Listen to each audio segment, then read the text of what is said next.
Assalamu alaikum to all of you. Today is our 10th lecture. Today we will discuss about inflation, that what are the causes that affect the inflation and what is meant by price index and how we can calculate the price index. First of all, by discussing inflation, we see that inflation is the situation when there is a continuous increase in the general price level over time. Inflation को हम पहले भी पढ़ चुके हैं, इसका थोड़ा बहुत मैं आपको व्यू दे चुकी हूँ कि इन्फ्लेशन बेसिकली होती क्या है। इन्फ्लेशन में आपके पास एक ऐसी सिचुएशन होती है जहाँ पे आपके पास मार्केट में प्राइजेस जो होती हैं वो इंक्रीज़ हो रही होती हैं। इन शॉर्ट आप कह लो महंगाई हो रही होती है और कंटिन्यूसली हो रही होती है, ये नहीं कि इसमें ब्रेक डाउन नहीं आ रहा होता। अब इन्फ्लेशन की हमारे पास बेसिकली दो वजूहत होती हैं जिसकी वजह से हमारे पास इन्फ्लेशन होती है। एक तो होती है यहाँ पर डिमांड पुल इन्फ्लेशन, इसको हम वजूहत नहीं, इसको हम बेसिकली टाइप कहेंगे।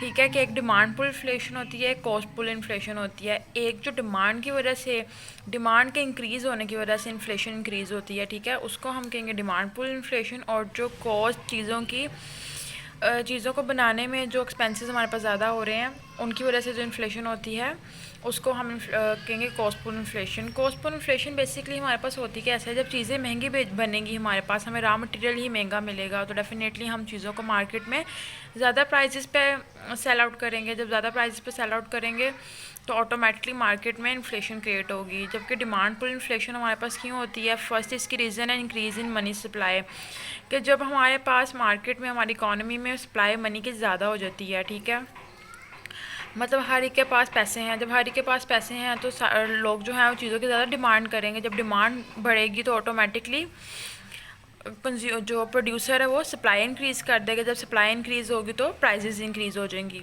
ठीक है। नेक्स्ट है आपके पास इंक्रीज़ इन गवर्नमेंट एक्सपेंडिचर। जब गवर्नमेंट अपने खर्चे बढ़ा देती है, गवर्नमेंट को नए प्रोजेक्ट स्टार्ट करती है इंफ्रास्ट्रक्चर के, रोड इंफ्रास्ट्रक्चर में, मतलब रोड्स आपके पास आ जाता है, ये इसके अलावा और कोई ऐसा प्रोजेक्ट स्टार्ट किया जाए गवर्नमेंट की तरफ से तो एक्सपेंडिचर इंक्रीज़ होते हैं। जब गवर्नमेंट एक्सपेंडिचर इंक्रीज़ होते हैं तो गवर्नमेंट अपने उस प्रोजेक्ट को कंप्लीट करने के लिए वहाँ पे ज़्यादा लेबर हायर करती है, ज़्यादा प्रोडक्ट की डिमांड करती है इकॉनमी में। तो हर चीज़ जो है हाई लेवल पे जा रही होती है। जब हर चीज़ हाई लेवल पे जा रही है, पीक पे जा रही है, तो ऑटोमेटिकली गुड्स की डिमांड ज़्यादा हो जाती है। The third basic reason is increase in export. Exports mean to send the goods in foreign countries, ठीक है, गुड्स और मे be it may be services. जब आप बाहर कोई चीज़ भेज रहे हो, ठीक है, तो आपको बाहर भेजने के लिए उस चीज़ को बनाना पड़ेगा, ठीक है। जब आप उस चीज़ को बना रहे हो तो जब आप उस चीज़ को बना रहे हो डेफिनेटली उस चीज़ की प्रोडक्ट की डिमांड जो है ज़्यादा हो रही है। बाहर से आपको ऑर्डर आया हुआ है कि आपने जी इतने बैट्स बना के हमें भेजने हैं, तो बैट्स के लिए आप यहाँ पे अपनी इकॉनमी में लेबर ज़्यादा हायर कर रहे हो, वुड जो है ज़्यादा यूज़ हो रही है, उसमें जितनी भी चीज़ें, जितना भी रॉ मटेरियल यूज़ हो रहा है उनकी डिमांड इंक्रीज़ हो रही है। और जब डिमांड इंक्रीज़ हो जाती है तो ऑटोमेटिकली जो हमारे पास इनकम होती है वो ज़्यादा हाथों में आना शुरू हो जाती है। जब ज़्यादा हाथों में पैसा होता है तो वो ऑटोमेटिकली इन्फ्लेशन कॉज करता है। Next is supply pull inflation. Supply pull inflation हमारे पास क्या होगी, बेसिकली इसकी जो दो वजूहत होती हैं, ठीक है, ये तो कॉस्ट ऑफ प्रोडक्शन की वजह से इंक्रीज़ होती है। अब जैसे कॉस्ट ऑफ प्रोडक्शन इंक्रीज़ होती है तो हमारे पास सप्लाई भी इंक्रीज़ होती है। बेसिकली इसकी फर्स्ट रीज़न होती है इंक्रीज़ इन वेज रेट। जब एक लेबर को पता लग जाए कि इस सप्लायर के पास काम बहुत ज़्यादा है और करने वाले सिर्फ हम ही हैं, ठीक है, तो वो डेफिनेटली वो ज़्यादा डिमांड करता है वेज की, क्योंकि उसको पता है कि उसको यहाँ से सैलरी मिल सकती है, तो वो वेज की ज़्यादा डिमांड करना शुरू कर देता है, जिसकी वजह से हमारे पास इन्फ्लेशन होती है। सेकंड रीज़न आती है कि हमारे पास रॉ मटेरियल की प्राइसेस बढ़ जाती हैं। इसकी एग्जांपल कोट करते हुए कुछ इस तरह से बताया जा सकता है, जैसे कि अगर आजकल हम अपनी इकॉनमी की बात करें, ठीक है, तो मास्क जो हमारे पास थे, ठीक है, मास्क की जो वैल्यू थी, रेट थी, वो इंक्रीज़ कर दिया गया। उसमें जितनी भी चीज़ें यूज़ हो रही थी, कोई रबड़ या वो जो पेपर यूज़ होता है, ठीक है, तो पीछे से रॉ मटेरियल की प्राइसेस भी हाई कर दी गई। क्यों हाई कर दी गई, क्योंकि उन्हें पता था कि इसकी डिमांड मार्केट में इंक्रीज़ हो रही है। जब डिमांड इंक्रीज़ हो रही है तो सप्लाई भी इंक्रीज़ हो रही है, और जब सप्लाई करने के लिए प्रोडक्शन हमें करनी पड़ती है, प्रोडक्शन के लिए रॉ मटेरियल ख़रीदना पड़ता है, और जब हम रॉ मटेरियल ख़रीदेंगे वो एक्सपेंसिव होगा, और जब एक्सपेंसिव चीज़ों को हम यूटिलाइज़ करके चीज़ें बना रहे होंगे तो ऑटोमेटिकली हर चीज़ पे इफेक्ट पड़ेगा और वो इंक्रीमेंट की तरफ जाएगी। ये हमारे पास एक बेसिक रीज़न है कि हमारे पास इन्फ्लेशन क्यों होती है। Next is ways to control inflation. हम कैसे कैसे इन्फ्लेशन को कंट्रोल कर सकते हैं। बेसिकली हम लोगों ने दो पॉलिसीज़ पढ़ी थी, first one is monetary and second one is physical. Monetary policy में हम लोगों ने पढ़ा था कि जो सेंट्रल बैंक है वो ये पॉलिसी बनाता है, और इस पॉलिसी में जो आपके पास बेसिक मोटिव होता है वो ये होता है कि प्राइस को स्टेबलाइज करना, इन्फ्लेशन को रिड्यूस करना। ठीक है, हम लोग डिटेल में लेक्चर पढ़ चुके हैं। ठीक है, फिजिकल पॉलिसी भी हम लोगों ने पढ़ी थी। अब यहाँ पे हम देखेंगे कि बेसिकली हम इन्फ्लेशन को कैसे कैसे कंट्रोल कर सकते हैं। पहले तो adaptation of tight monetary policy, की मॉनेटरी पॉलिसी जो हम सेंट्रल बैंक बना रहा है उसको वो टाइटली जो है अडॉप्ट किया जाए पूरी इकॉनमी में। नेक्स्ट है contractionary physical policy. Physical policy मैंने को बताया था गवर्नमेंट बनाती है, और कॉन्ट्रैक्शनरी फिजिकल पॉलिसी ऐसी फिजिकल पॉलिसी होती है जिसमें गवर्नमेंट स्पेंडिंग कम होती हैं और टैक्सेस ज़्यादा होते हैं। ठीक है, next is direct government control. Government का कंट्रोल होना चाहिए इन्फ्लेशन के ऊपर। मतलब जैसे अगर एक प्रोड्यूसर है उसकी मर्ज़ी नहीं होनी चाहिए कि उसने चीज़ों को किस रेट पे बेचना है। ठीक है, तो गवर्नमेंट की इंटरफेरेंस होनी चाहिए, गवर्नमेंट का कंट्रोल होना चाहिए प्राइजेस पे। ठीक है, और गवर्नमेंट को कंट्रोल करने के लिए गवर्नमेंट को सब्सिडीज़ प्रोवाइड करनी पड़ती हैं, या और भी टेक्निक्स जो हैं गवर्नमेंट यूज़ करती है। बेसिकली यहाँ पे कहने का मकसद ये था कि गवर्नमेंट की इंटरफेरेंस होनी चाहिए प्राइस को कंट्रोल करने के लिए। नेक्स्ट अगर हम बात करें इन्फ्लेशन की, तो पाकिस्तान में इन्फ्लेशन कहाँ पर लाई कर रही है। The inflation in Pakistan has depicted downward regulating. ठीक है, all prices index like CPI हमारे पास होता है कंज्यूमर प्राइस इंडेक्स, नेक्स्ट है weighted price index and selling price index.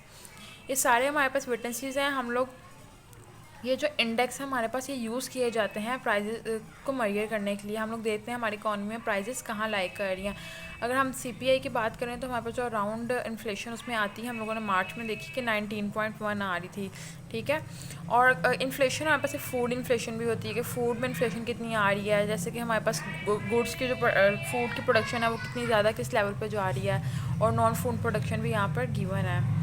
Next है डिफरेंट कॉन्सेप्ट्स एंड मेथड्स हमारे पास आएंगे इन्फ्लेशन के, कि हम इन्फ्लेशन को कैसे कैसे मेजर कर सकते हैं। First is annual inflation. Annual जो होगा पर ईयर होगा। ठीक है, per year just like January to December. ठीक है, और मे बी हम इसको फिजिकल ईयर के अकॉर्डिंग भी मेजर करते हो तो वो आपके पास बनेगा 1 जुलाई तो 31 जून। ठीक है, next is year on year inflation. Year on year inflation से मुराद है कि हम कंपेयर करें कि पिछले साल इन्फ्लेशन कितनी थी और इस साल इन्फ्लेशन कितनी है।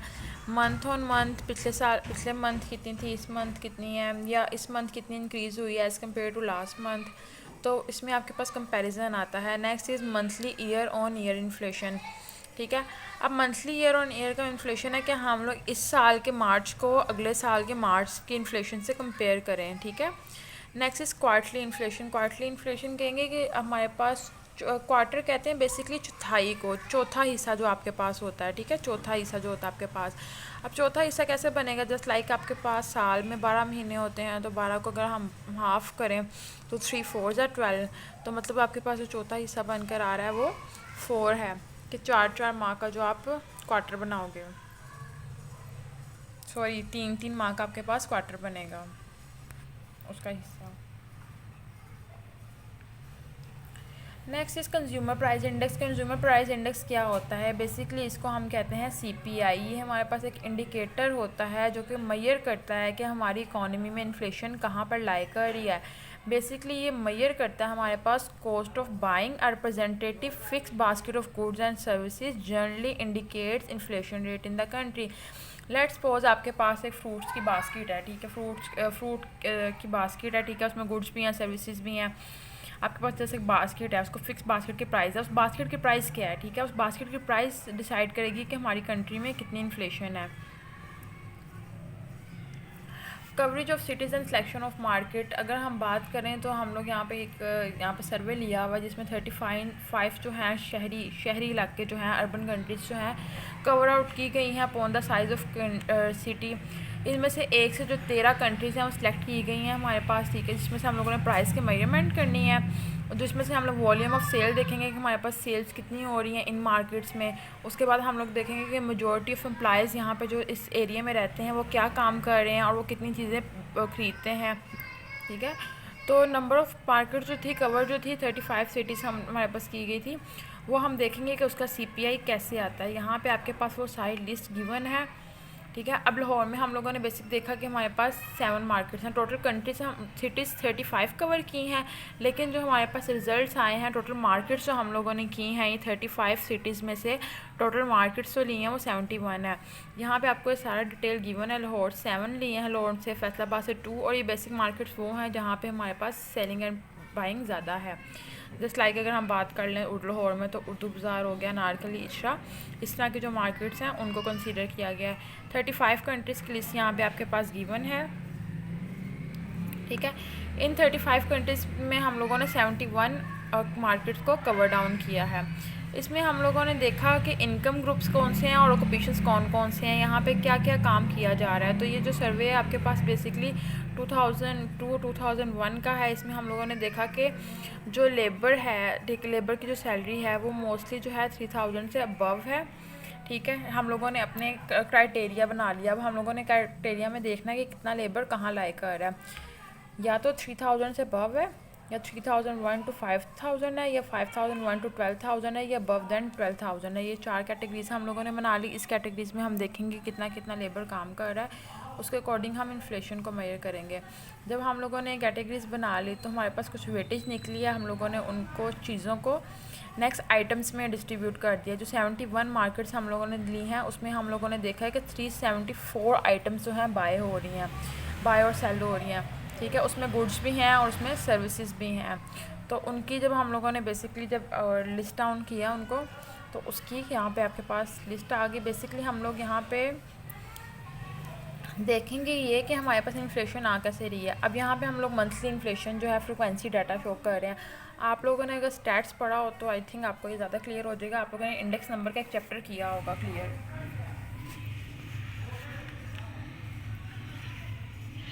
इंडेक्स नंबर का चैप्टर आप लोगों ने पढ़ा होगा। उसमें आप लोगों ने पढ़ा होगा लेस्पर, पैसेज और इस तरह के डिफरेंट फार्मूलाज, ठीक है, जो कि आपके पास यूज़ किए जाते हैं। प्राइस इंडेक्स बेसिकली आपके पास बनाया इसलिए जाता है कि आप लोग अपने इन्फ्लेशन को मेजर कर सको। यहाँ पे लेस्पेस फार्मूला की बात की गई है, ठीक है, जो कि आपको बता रहा है एल एन लेस्पर को शो कर रहा है। ये आपके पास समेशन का साइन है। P N means price of current year, ठीक है, करंट ईयर। और आपके पास पी ओ जो है, ये पी ओ पी नोट भी इसको आप कह सकते हो। ये आपके पास प्राइस ऑफ बेस ईयर बता रहा है कि पिछले साल प्राइस कितनी थी, ठीक है। डब्ल्यू यहाँ पे शो कर रहा है वेट ऑफ एन आइटम को, ठीक है। अब वेट ऑफ एन आइटम कैसे निकलेगा उसका यहाँ पे आपका फॉर्मूला लिखा हुआ है कि हम लोग करंट बेस प्राइस को मल्टीप्लाई करेंगे बेस क्वांटिटी के साथ, और उसके यहाँ पे भी समेशन का साइन आएगा। उसको डिवाइड कर देंगे अपनी बेस प्राइस, और यहाँ पे कुछ गड़बड़ है, यहाँ पे एन आएगा आपके पास करंट प्राइजेस, ठीक है। Total weight of all items आपके पास रिप्रेजेंट हो जाएगा। इस तरह आपको सारा पता लग जाएगा कि आपके पास मार्केट में इन्फ्लेशन कहाँ पर लाई कर रही है। नेक्स्ट हेयर वो टू का एग्जाम्पल, ठीक है। अब यहाँ पे ये देखो, यहाँ पे आपके पास ये दालें दी हुई हैं सारी, ठीक है। पल्सीज है मंसूर की, माश की, मूंग की दाल, ठीक है, ये सारी आपके पास दालें हैं। यूनिट क्या है इनका? किलोग्राम। दालें आपके पास आपको पता है किलोग्राम में ही होंगी। अब बेस प्राइस है कि पिछले साल जो थी ये इतनी इतनी थी। अब ये पी एन है, मतलब करंट प्राइजेस इसकी कितनी है। डब्ल्यू इसका वेट गिवन है। पी एन को पी नोट पर डिवाइड करेंगे, मतलब 51.23 को आप डिवाइड करोगे 29.91 पे, तो यू ऑब्टेन द आंसर 1.71128, ठीक है। सिमिलरली आप क्या करोगे, अपनी इसी तरह इन सारी करंट प्राइजेस को अपनी बेस प्राइजेस पे डिवाइड करोगे तो आपके पास प्राइस रिलेटिव निकल आएगी। जब प्राइस रिलेटिव निकल आएगी इसको आप मल्टीप्लाई करोगे डब्ल्यू के साथ। जो ये कॉलम आपके पास निकला है, ये देखें, पी एन और पी नोट को आपने मल्टीप्लाई करना है डब्ल्यू के साथ। ये जो कॉलम निकला है इसको आप डब्ल्यू के साथ मल्टीप्लाई करोगे, आपके पास ओवरऑल वैल्यू आ जाएगी। जब ओवरऑल वैल्यू आएगी इसका आप टोटल देखो, आपके पास आ रहा है 1.6270। इसको आप पुट डाउन करोगे समेशन डब्ल्यू मतलब summation W sum of W के वेट का हम लोगों ने सम करना है। तो हमारे पास ये 4 वेट दिए हुए थे, ठीक है, इनका हमने सम किया, हमारे पास आया 1.07, ठीक है। आप मल्टीप्लाई बाय 100 से मल्टीप्लाई करेंगे, ठीक है। 100 से मल्टीप्लाई करने का मतलब ये है कि इंडेक्स आपको in the form of percentage बताएगा। ये आपके पास पहले आपने डिवाइड करना है, देन मल्टीप्लिकेशन, आपके पास आंसर आ जाएगा। नेक्स्ट हमारे पास है सेंसिटिव प्राइस इंडेक्स इंडिकेटर्स। तो सेंसिटिव प्राइस इंडिकेटर्स में हम लोग देखेंगे कि हमारे पास इकॉनमी में चीज़ें कहाँ पे लाई कर रही हैं, सेंसिटिविटी कितनी आती है चीज़ों में, प्राइजेस कितनी ज़्यादा फ्लक्चुएट होती हैं। तो इसके लिए भी सिमिलर हम लोगों ने जो 4 ग्रुप्स बनाए थे, हम उन ग्रुप्स को देखेंगे। एक तो था कि 3000 से 3000 तक, अप टू का मतलब होता है तक, ठीक है। नेक्स्ट हमारे पास था 3001 to 5000, 5001 to 12000 and above than 5000। हम लोगों ने वीक के एंड पे देखा, अप्रैल में हमारे पास जो रिपोर्ट आई थी, हमारे पास सेंसिटिविटी इंडेक्स ये दोनों आ रहे हैं। हम लोगों ने इसको कंपेयर करना है अपनी पिछली परसेंटेज के साथ। यहाँ पे आपके पास बास्केट ऑफ गुड्स में सारी वो चीज़ें दी हुई हैं जिनकी हम लोगों ने लिस्ट बनाई थी, कहाँ कहाँ पे हमारे पास आ रही हैं। अगेन हमारे पास मार्केट है 17 मेजर कंट्रीज़ में से जो हम लोगों ने ऑब्टेन की हैं। नेक्स्ट हम इसको करेंगे स्किप।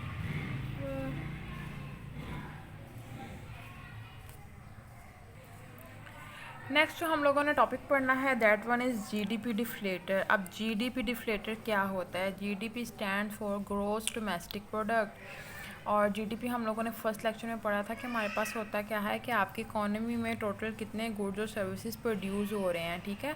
तो हम यहाँ पे देखेंगे जीडीपी डिफ्लेटर क्या होता है। बेसिकली ये हमारे पास मेजर करता है प्राइस लेवल को, ठीक है। प्राइस लेवल को मेजर करता है, जो कि हमें बताता है कि ये रेशो है हमारे पास nominal GDP to real GDP multiply by 100 times. तो यहाँ पे इसका फॉर्मूला गिवन है। नेक्स्ट हम देखेंगे नॉमिनल जीडीपी और रियल जीडीपी क्या होती है। नॉमिनल जीडीपी में बेसिकली हम लोग नॉमिनल किसी भी चीज़ की नॉमिनल जीडीपी फाइंड आउट करने के लिए हम लोग क्वांटिटी देखते हैं। Quantity of first commodity, let's suppose आटे की क्वांटिटी कितनी है, उसको उसके प्राइस के साथ मल्टीप्लाई कर देंगे। देन प्लस करेंगे सेकंड गुड की क्वांटिटी, लेट्स सपोज हमारे पास शुगर है, शुगर की कितनी मिकदार है, उसकी प्राइस कितनी है, ठीक है। तो ये आपके पास ऑब्टेन हो जाएगी। जबकि रियल जीडीपी में हम लोग बेस ईयर प्राइस के साथ कंपेयर कर रहे होते हैं कि पहले प्राइसेस कितनी थी। यहाँ पे हमारे पास करंट प्राइस देखी जा रही है गुड की, जबकि यहाँ पे हमारे पास बेस ईयर प्राइस देखी जा रही है कि पिछले साल इस गुड की प्राइस कितनी थी और अब कितनी है। बेसिकली जो हमारी नॉमिनल प्राइसेस बढ़ती हैं, ठीक है, हम लोगों ने नॉमिनल प्राइसेस और रियल प्राइसेस में भी आई थिंक कवर किया हुआ है, ठीक है। मैं दोबारा रिपीट करती हूँ थोड़ा सा। अब एक होती है नॉमिनल वेज और एक होती है रियल वेज, ठीक है। हमारी तनख्वाहें बढ़ गई, लेट्स सपोज मेरी 1000 तनख्वाह थी, ठीक है, मेरी 1500 हो गई है। तो 1500 हो गई तो मुझे तो नज़र आ रहा है कि मेरी जो है सैलरी इंक्रीज़ हो गई है, नॉमिनल नज़र आ रही है। लेकिन इन टर्म्स क्या हुआ है कि इन्फ्लेशन भी बढ़ गई है। लेकिन वो जब इन्फ्लेशन बढ़ जाएगी तो जो मैं 1000 में चीज़ें खरीद रही थी अब मैं 1500 में वो खरीदूँगी, ठीक है। तो रियल टर्म में, रियल वेज में मेरी कोई फ़र्क नहीं पड़ा। यहाँ पे अब हम इसको कंक्लूड करेंगे कि इन्फ्लेशन जो है हमारे पास की इंडिकेटर है कंट्री का, जो कि प्रोवाइड करता है कि इकोनॉमी की स्टेट कहाँ पे लाई कर रही है, ठीक है। स्टेबल इकोनॉमी में इन्फ्लेशन का नहीं होना चाहिए। इन्फ्लेशन को इकोनॉमिक ग्रोथ के लिए ये एक नेगेटिव पॉइंट लेके जाता है। जबकि हमारे पास इन्फ्लेशन अगर थोड़ी बहुत इंक्रीज़ हम करें तो ये हमारे पास पुअर्स को हिट करती है। हमारे पास जो फिक्स इनकम सिटीज़न है उनको जो है बहुत ज़्यादा अफेक्ट करती है। गवर्नमेंट को चाहिए कि वो स्पेशल इसके लिए इनिशिएटिव ले ताकि हमारे पास हाई इन्फ्लेशन जो है रेट जो है वो हमारे पास स्टेबल इकोनॉमिक ग्रोथ का पॉइंट बने। एक सेकेंड जस्ट। नेक्स्ट जो हम लोगों ने पॉइंट देखना वो ये है कि हम लोग सीपीआई को, कंज्यूमर प्राइस इंडेक्स को मेजर कैसे कर सकते हैं। तो इसको मेजर करने के लिए हमारे पास बेसिकली 4 स्टेप्स हैं। सबसे पहले तो हम देख लेते हैं सीपीआई होता क्या है। वही हम लोग बता रहे हैं कंज्यूमर प्राइस इंडेक्स। ये हमारे पास एक मेथड होता है जिससे हम इन्फ्लेशन को मेजर कर सकते हैं। सबसे पहले हम लोग सिलेक्ट करते हैं बेस ईयर को। बेस ईयर कौन सा होता है? मतलब जिस साल की हमने बुनियाद बना के इन्फ्लेशन काउंट करनी है। लेट्स सपोज मैं 2020 में जितनी इन्फ्लेशन है मैं इसको कंपेयर करना चाहती हूँ कि अयूब खान के दौर में 1962 में चले लगा रहे 1962 में इन्फ्लेशन कितनी थी और अब कितनी है, उस दौर में और हमारे दौर में क्या फ़र्क आया है। तो 1962 जो होगी आपके पास बेस ईयर होगी। तो first of all you have to select the base year. तो बेस ईयर हम देखेंगे कि बेस ईयर पिछला साल भी हो सकता है, पिछला कोई भी साल हो सकता है आपके पास, ठीक है। जो बेस ईयर होता है वो सिलेक्टेड होता है एक नॉर्मल ईयर इकोनॉमी का जिसमें प्राइसेस स्टेबल हो। मोस्टली हम उसके साथ ही कंपैरिजन करेंगे ना, हम कभी भी इस चीज़ के साथ कंपैरिजन नहीं करेंगे कि आज हमारी जो इन्फ्लेशन है बहुत हाई है तो हम पीछे देखें पीछे कम कितनी थी। अगर हम आज देखेंगे कि आज हमारी कहाँ है लाई कर रही है, आज अगर हमारी कम है तो क्यों कम है, पहले हमारी हाई थी तो हाई क्यों थी, ठीक है। हम उसके साथ कंपेयर करेंगे। तो बेसिकली पॉइंट जो आप लोगों ने माइंड में यहाँ पे रखना है सिलेक्शन करते हुए बेस ईयर को, कि आपका बेस ईयर ऐसा होना चाहिए जिसमें आपके पास प्राइजेस स्टेबल हों, ठीक है। नेक्स्ट स्टेप जो आपके पास उसमें आप देखोगे सिलेक्शन ऑफ सीपीआई बास्केट, कि आपकी जो कंज्यूमर की बास्केट है, ठीक है, जिसमें वो गुड्स और सर्विसेज जो है हैं हमारे पास। पहले वो बास्केट कितने की हमें मिल रही थी और अब वो बास्केट कितने की मिल रही है। जनरली आप कह लो प्राइस कंपैरिजन आपके पास होगा इसमें, ठीक है। इसमें आपके पास जो प्राइस कंपैरिजन होगा on the behalf of goods और सर्विसेज होगा कि आपके पास एक बास्केट है, ठीक है, वो मुझे पिछले साल मिल रही थी 200 की, ठीक है, इस साल मुझे वही सेम बास्केट 250 की मिल रही है। तो यहाँ पे जो मेजर की जा रही है इन्फ्लेशन वो 50 है हमारे पास, के पहले की प्राइस और अब के प्राइस में हमारे पास क्या मार्जिन आया है, ठीक है। अब यहाँ पे हम लोग कंपोजिशन देखेंगे, ये एक इंडोनेशिया की एग्जांपल है। अच्छा, नेक्स्ट जो हमारे पास होगा सिलेक्टेड गुड्स हम लोगों ने देखने। अब बास्केट ऑफ गुड्स जिसकी हम बात कर रहे हैं उसमें हर चीज़ तो अवेलेबल नहीं होगी। लेट्स एक बास्केट है, उसमें आपके पास मिनिमम गुड्स और मिनिमम सर्विसेज होंगी।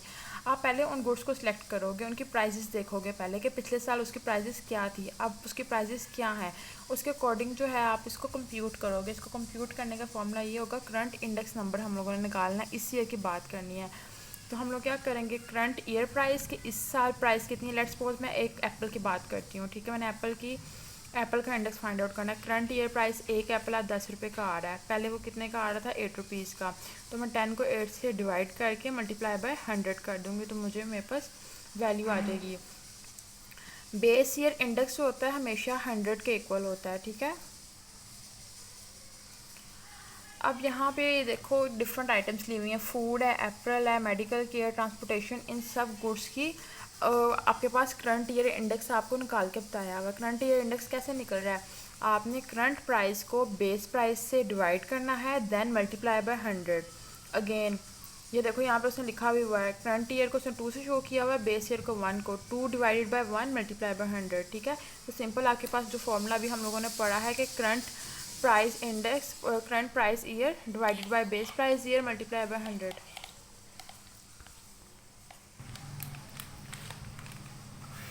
नेक्स्ट अगर हम लोगों ने ओवरऑल इंडेक्स देखना होगा तो हम क्या करेंगे, अपने सारे जितने भी करंट ईयर्स हमारे पास आए हैं, ठीक है, करंट ईयर के इंडेक्स, उनको डिवाइड कर देंगे नंबर ऑफ आइटम्स पे। जस्ट लाइक जैसे हम एवरेज निकालते हैं, sum of all numbers divided by total number of observations, same हम लोगों ने इन सबको एडअप किया है। हमारे पास 492.5 आया, आइटम्स कितनी थी हमारे पास 4 पे हमने इसको डिवाइड कर दिया और हमारे पास ये वैल्यू आ गई है, ठीक है। अगेन वो जो अभी मैंने आपको बताया, चारों वैल्यूज़ को ऐड करें, 4 पे डिवाइड, सिंपल जैसे हम लोग एवरेज निकालते हैं, ठीक है। तो एवरेज जो आई है हमारे पास 123.1 है, लेकिन हम इसको परसेंटेज में देखेंगे तो हम इसको 100 से मल्टीप्लाई करेंगे तो हमारे पास 23.1% आ जाएगी। जो फोर्थ मेथड है आपके पास, फोर्थ मेथड में आप लोगों ने वेटेज देनी है अपनी चीज़ को। वेटेज आप लोग कैसे दोगे, आप लोग देखोगे कि जो आपके पास करंट आइटम है बास्केट की, ठीक है, उसकी मार्केट जो वैल्यू है, अब आप उसको कितनी वेटेज दे रहे हो, क्या जो आपके पास पहली वेटेज थी गुड्स की वो हाईएस्ट थी या अब वाली हाईएस्ट है। हाईएस्ट वेटेज जो आपको शो करती है कि आपके पास लोवेस्ट वैल्यू कितनी थी। जब आप कंपैरिजन करोगे तो आपको ये चीज़ क्लियर हो जाएगी। फॉर एग्जांपल हम बात करते हैं फूड और ट्रांसपोर्टेशन की, तो फूड को आप वेटेज दे रहे हो 4 और ट्रांसपोर्टेशन को दे रहे हो 1, तो मतलब फूड की वैल्यू अगर हाई हो भी जाएगी तो आपको फूड खरीदना है, आप उसको वेटेज ज़्यादा दे रहे हो, वो चीज़ आपके लिए ज़्यादा इंपॉर्टेंट है।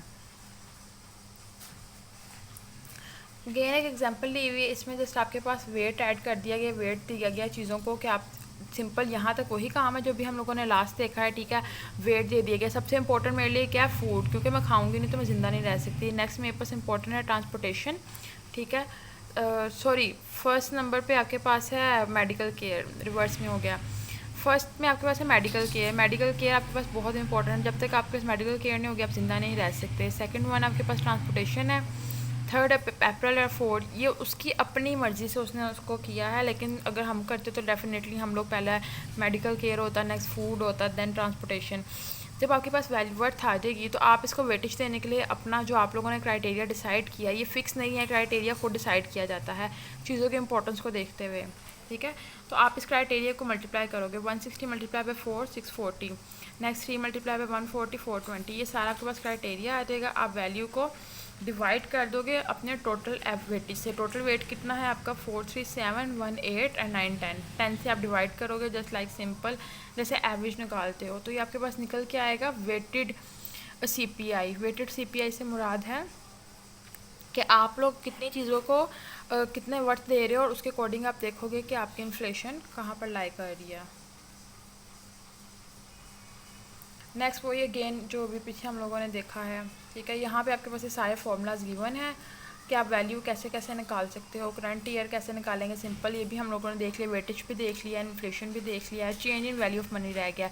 तो ये आपके पास कैसे निकलता है, बेस प्राइस इंडेक्स को, जो पिछले साल की प्राइस होती है, जो प्राइस इंडेक्स आपका आया होगा सिंपल ये वाला, उससे आप डिवाइड करके -1 कर दोगे, देन मल्टीप्लाई बाय 100।